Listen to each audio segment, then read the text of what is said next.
कल क्या होगा, आखिरी जिंदा जायब है। 21 साल के बाद, 2 साल 4 साल बाद इसकी जगह कोई आएगा, ये हटेगा। अब सारी उम्र के लिए लगने वाला नहीं है। हम ये कहते हैं कि अच्छा सारी उम्र की चिंता है इसकी, वो तो पक्की नौकरी वाला ही सारी उम्र का उसका प्रावधान है। जो कच्ची नौकरी के, ठेकेदारी के या हरियाणा कौशल रोजगार के, इनको सारी उम्र के लिए हम कोई व्यवस्था बना नहीं सकते, ना हमारा कोई इसके अंदर कोई स्टैच्यूटरी कोई प्रावधान हो सकता। एक साल मैंने बताया, वो 3 दिन का मैंने बताया, वो योग्यता के अंदर गड़बड़ हुई है। उसमें 600-700 लोग बचे हैं जिनकी योग्यता पूरी नहीं थी, लेकिन उनको ऑफर लेटर चला गया, अपॉइंटमेंट लेटर नहीं दिया। केवल 12 तारीख को, जो आप बता रहे 9 तारीख को ऑफर लेटर गया होगा। ऑफर लेटर देखो, मैं मेरे पास क्या लिखा है उसमें, अपॉइंटमेंट लेटर दिया है। पंचकुला के आदेश क्रमांक 6/12/2022 को पीजीटी 2 दिनांक 7/12/22 के अनुसार श्रीमती वाणिज्य प्रवक्ता रेगुलर नियुक्ति होने के कारण उन्होंने 9/12 को पूर्व ज्वाइन किया। जो 6/12 को ऑर्डर दिया था, इसने ज्वाइन किया था। अतः आप अपने दिनांक 9/12 को पूरी दोपहर कार्यभार से मुक्त किया जाता है। चलिए, 6 को ज्वाइन किया और मुक्त किया है, तो इसको अपॉइंटमेंट लेटर तो नहीं है ना जी, अपॉइंटमेंट लेटर नहीं है, ये तो लिविंग का है। अपॉइंटमेंट लेटर के अंदर क्या लिखा है? ऐसा वो ऑफर लेटर है। स्पीकर साहब, ज्वाइन किया जब तो मुक्त किया है। मैं क्या कह रहा हूँ, अपॉइंटमेंट बगैर अपॉइंटमेंट ज्वाइन कर लिया। ऐसा मैंने पहले 1 तारीख को ज्वाइन किया, 9 को मुक्त कर दिया। अध्यक्ष जी, वो तो माना अध्यक्ष जी, मैंने पहले कह दिया है, कुछ गलतियां अगर हुई हैं उनको ठीक करेंगे। ऐसे जो केसेस हम देख लेंगे, एक बार ज्वाइनिंग हुई है तो उनको वापस जो भी उनकी योग्यता होगी, आखिर हर योग्यता के लोगों की डिमांड तो आएगी। अभी इसके बाद जो और विभागों की डिमांड्स हैं, क्योंकि अध्यापकों का ही पहले 2 चरणों में अभी किया है, उसमें कठिनाइयां ध्यान में आई हैं। अब नए सिरे से जो कठिनाइयां उसमें आई उनको दूर करके मैं स्वयं, जो हमारे इस काम को देख रहे हैं, मेरे साथ डिप्टी प्रिंसिपल सेक्रेटरी अपना पांडुरंग, KM पांडुरंग, इस सारे विषय को देखते हैं। मैं उनको कहूंगा कि इन कठिनाइयों को दूर करके आगे इसको ठीक करेंगे।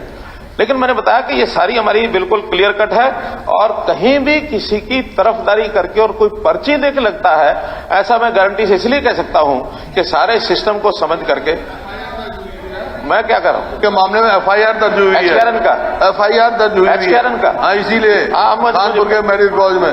तो ये कितने होंगे जहाँ पकड़ा जाए वो पकड़ा जाए। जो कोई काम था आपका तो कोई हुई नहीं, ऐसा नहीं है। अभी हमारे उसमें नोटिस में नहीं है। FIR HKRN के कारण से हुई है, तो इसकी जानकारी मैं लेकर के उसके ऊपर कार्रवाई करेंगे। अरे भाई, अभी नहीं पता तो बता देना, कार्रवाई करेंगे। मैं कह रहा हूं, अगर कहीं इस प्रकार का जानबूझ के किसी ने अपने नाम उसमें घुसेड़ दिए तो उसकी कार्रवाई करेंगे। मैं इसलिए कह रहा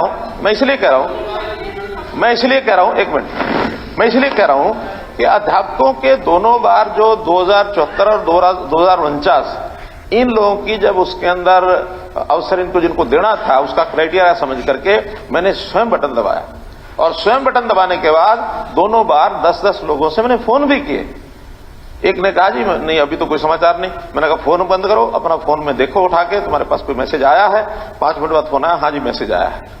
तो इसलिए उनको हाथों हाथ बटन दबाते हैं, हाथों हाथ उनको मैसेज ये पहुंचता कि आप फला जगह जाकर के, हाँ, आपको अपना वो डालना पड़ता, उनको अपना नंबर डालना पड़ता, फिर उनको स्कूल का स्थान पता लगता कि इस स्कूल में आप 15 दिन के अंदर जाके ज्वाइन करें। 15 दिन में ज्वाइन नहीं करता, फिर उनको मैसेज आता आपका नाम इसमें से काट दिया। क्योंकि लंबा समय का मामला नहीं है, हमने और भी नए लोगों को उसमें लगाना है। इसके बाद हमारे पास जो बहुत बड़ा डाटा वो है परिवार पहचान पत्र का। परिवार पहचान पत्र में से अब हम आगे इस क्राइटेरिया गरीबी के हिसाब से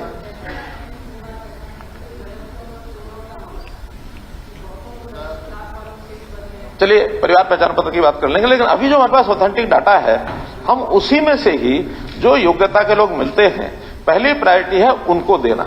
कोई इसकी लिस्ट इसलिए नहीं, इनकम है बेसिक, और तो कोई मेरिट है नहीं, कई चीजें इनकम की है, कई चीजें इनकम की है, उसमें उसके हिसाब से आप बढ़ा रहे हो। नहीं देखिए, तो इनकम सर्टिफिकेट कौन दे रहा है ये मेरे को बताओ। कोई सर्टिफिकेट नहीं चाहिए। कैसे आ जाए? मैं बता रहा हूँ, कैसे इनकम वेरीफाई? मैं बता रहा हूँ, आगे के लिए भी सुन लीजिए। हमारे 70 लाख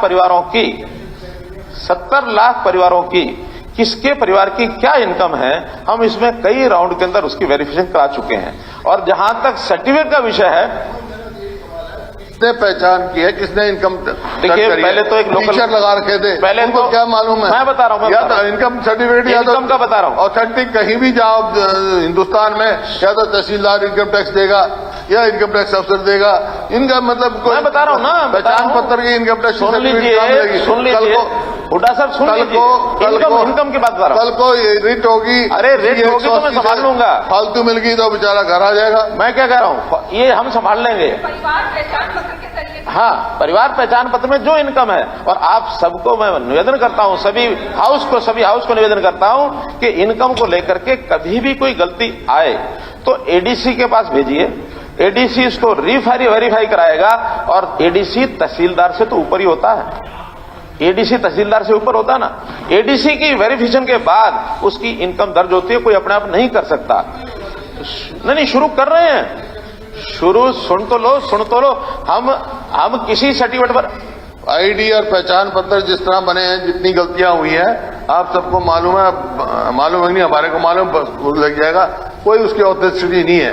देखिए, या तो कोई हम उस हिसाब से नहीं चलते, कोई एक लिस्ट 2011 में बैठ के बना दी, नाम दे दिया SECC, socio economic caste census, और आज भी उसमें लाखों आदमी हमने जो काटे हैं जिनके राशन कार्ड, किसी की इनकम 4 लाख, किसी की 3 लाख, किसी के 5 लाख, और इन 11 सालों में जितने लोग एम्प्लॉई हो गए बेरोजगारों में से, सबके नाम उसमें थे, किसी ने कटवाया नहीं।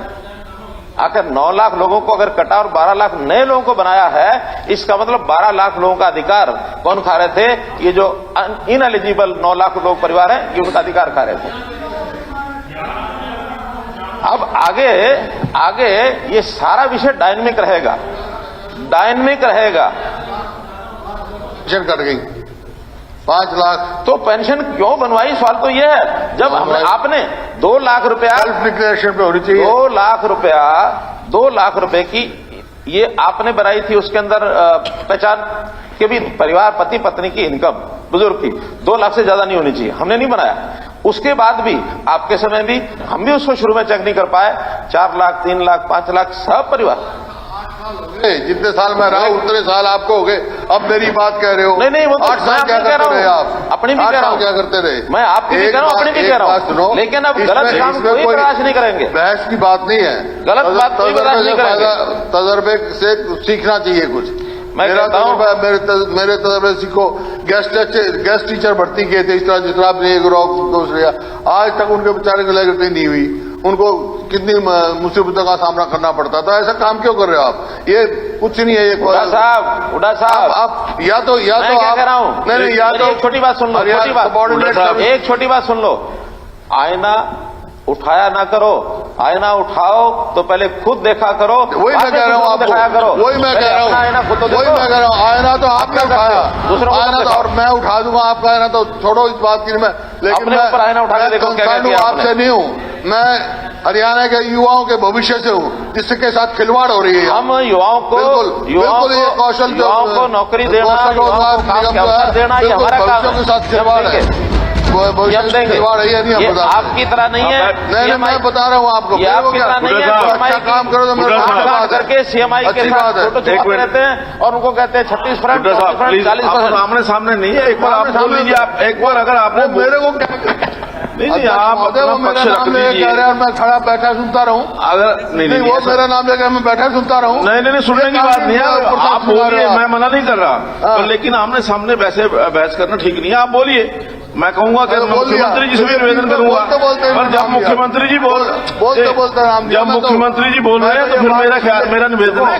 मैं तो शुरू में कह दिया था, फिर इन्होंने वो मुद्दा उठाया, फिर और नहीं, जब एक बार मुख्यमंत्री जी बोल रहे हैं, मेरा निवेदन ये है कि आप बीच में इंटरफेयर ना करें, बीच में इंटरफेयर